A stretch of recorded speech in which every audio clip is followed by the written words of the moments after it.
with getting on Quik is the name and him getting the big deal with Profile and everything, and the song Scanless that you're on there. One, I always obviously think, like most people, the album is excellent, but with Scanless and your verse on there in particular, I was always just like, it was so funny to me. And some of the album, with Loped Out Hood and Born and Raised in Compton, it's not really funny. So Yeah. your verse in particular with, nothing on the baby's head and all this type of stuff, I just always thought it was funny. So in the midst of the rest of that album and the chaos that's on that album, why do you think Scanless ended up being a good song to be at the end of the album and to have a humorous angle on it? To me, it was just like the crescendo or the outro of the album that, to me, like, where everybody just kind of loosened up, like, we got this album done.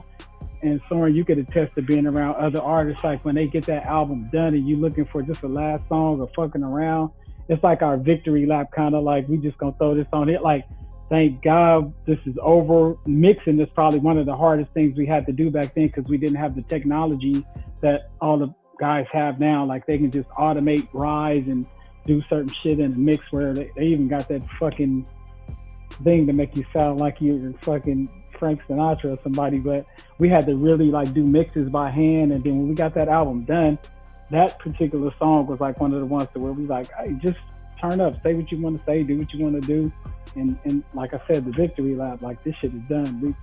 It's in the bucket.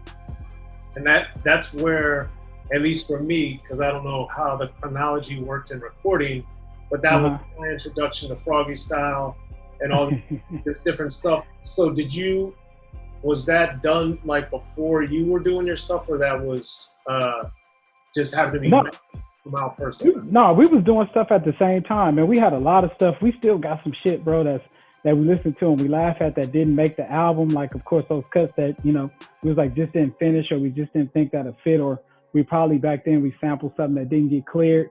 So we would, put shit to the side because we didn't want the hassle of trying to get it cleared, but had some dope ass shit.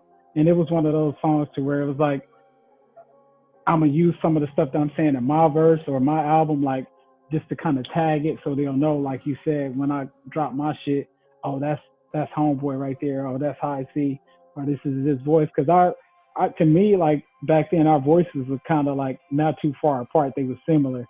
Like, Quik had his style. My shit was like, I'm high pitched. My shit is still like that now.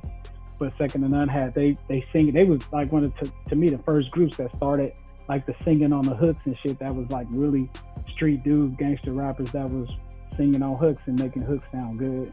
And then AMG was more like, he was like more Midwest, kind of had that flow. Like, he was always sharp with the raps and saying some good shit. And it worked out. And then later on, Sugar Free came to the mix, and, that was another thing. When Free got there, it was like, oh shit. Yeah, he definitely took it to a whole other. Oh, yeah. Yeah, that's my guy, man. That's my guy. So your and Tony A's album is called Scanless. So did you purposely get it from the song title to make people remember you from that, or is that? No, I was already. That was like kind of like one of our things. Me and Tony was doing, like the Scanless, like, because that was like a word back then that kind of like we used in the hood or street term. Like, oh, this motherfucker's kind of like, he fast, he's slick, he's Scanless, versus like scandalous is the proper way to, to say it. But it was like a street slang. Oh, this motherfucker's Scanless, or he's shady, or or he get over. So we just ran with it. Okay. And then with the Second to None album that came out after the Quiks, the Coming Like This. I know that obviously Quik had it on Quik is the Name, and then on that song, Coming Like This, there's that reggae element to it. So what made you in particular, want to rap or feel comfortable on a reggae type of beat?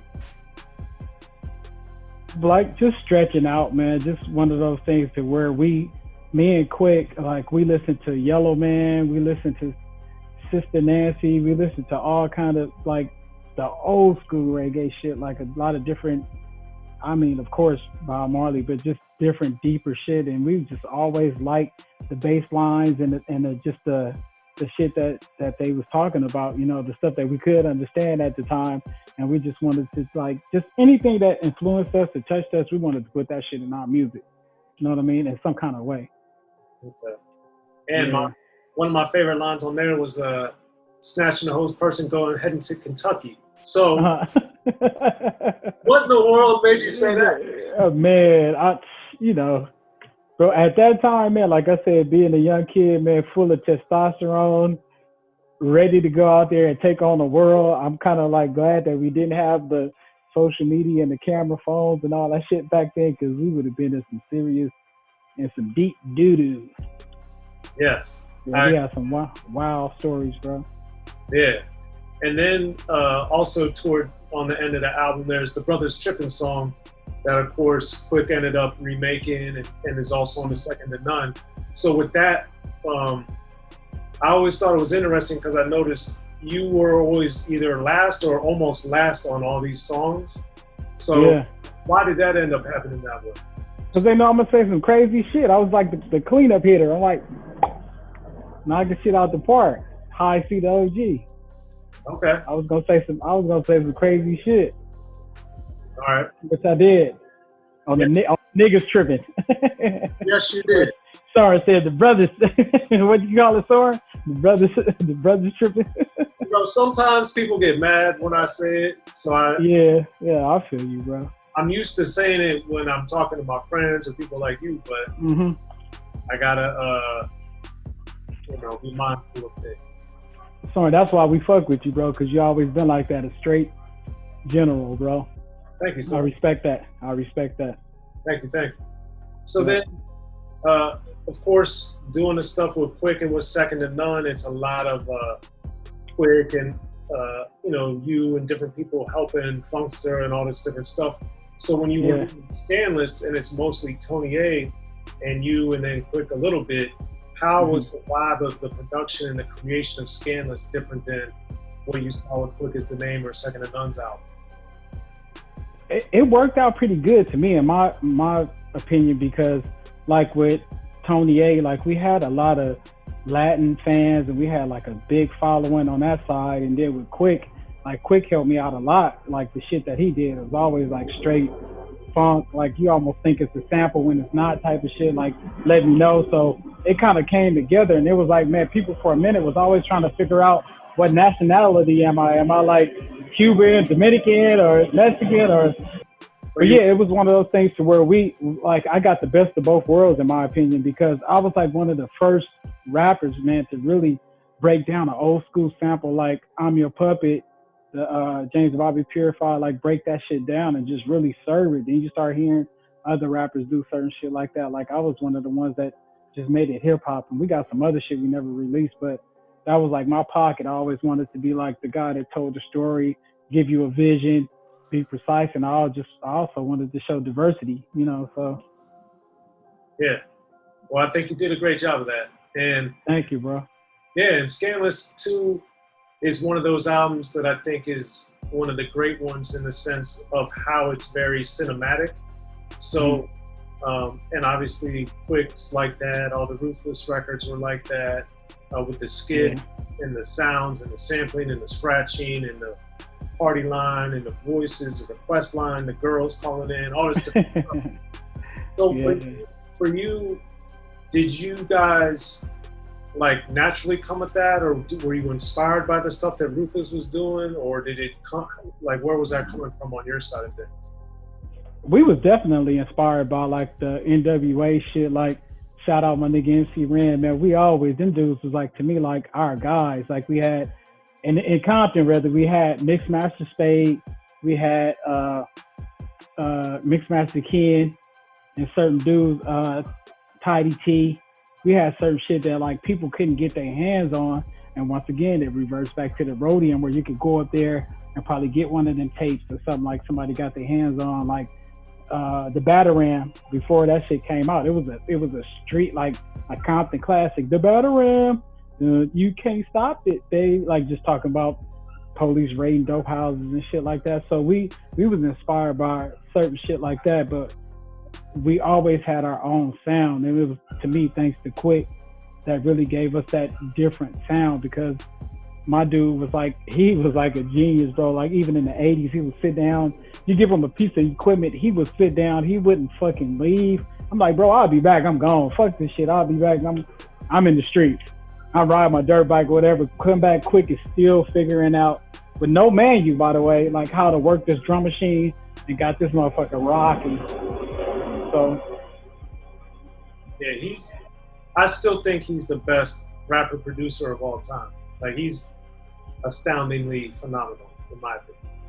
So I agree. I'm not just saying that because that's my bro, but I definitely agree, man. Like, to me, if you throw that boy on the island and you just give him his shit, whatever, take all the producers and let them get all the equipment that they want and put them on the island.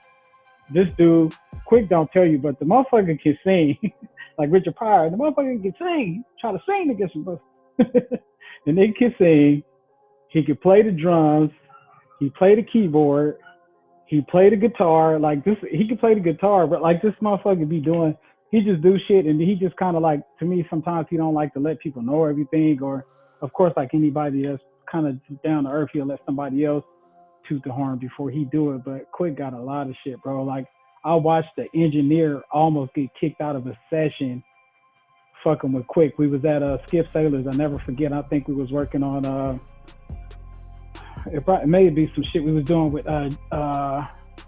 Jamie Foxx or somebody at the time, or Shaq, one of the records. And the engineer, he said he came up to Quik because he had his credentials on. He had just went to this school and paid all this money to learn how to work the SSL board, and he asked Quik, he was like, hey man, what school did you go to? Quik went like this. He was like, I didn't go to school. And he kept twisting the knobs. He was in the middle of the mix. And the dude said, no way. You know, bro, you had to go to school. How do you learn how to ratio and to do the compressors and this? And Quik said, oh, he looked at him like, and then another engineer came over and tapped the guy and was like, just leave him alone. Like, he about to fucking get fired. But the dude, his head like almost exploded. Like, this dude just spent probably $80,000, $50,000 on this course of months and years to get this credential. And Quik just learned how to do the compressor ratio shit by himself. Like the whole SSL. You remember how big the SSL boards were? Like, huge. Huge. That motherfucker knew every button on the SSL, and I just started laughing, bro. It was funny to me. Like, dude, no way. You don't know how to, you didn't go to school, man. No way. I'm like, that's just Quik. Well, obviously, I've been in the studio with Quik less than you have, but the few times I have, and several times I have been in the studio with Quik, it just amazed me all the different hats he can wear at the exact same time. Like record rap, making the beat, engine mixing. He can just do it, helping out with the musicianship. It's astonishing. It's really astonishing. Soren, that motherfucker, he mastering now, bro. Mastering records. I'm like, I knew it was coming. He got these big old fucking space-looking goddamn combatulators and shit, and he turning these knobs on them. And he was like, man, when dudes come to the studio, he'll take some tape and he cross out the names so they don't come and steal his technology or what he's doing. But my bro is deep into that shit, man. And to me, it's like a lot of rappers, like the new stuff that I hear now will be great. It's cool, it's good. Some of the shit that I like is good, but it will be great if they take time to actually mix it and make it sound sonically like some. Talk about what you're talking about, do your shit, that's your era, do it, but sonically make it right. Make it, make it something that everybody can just listen to, not like where your vocals are way above here or the hi-hats is just cutting through my brain. Like, I hate when them hi-hats be like, and they super high, you can barely hear what the motherfucker say. Like, it's like, just make it right. Just fix it. And it'll be from good to like great to me,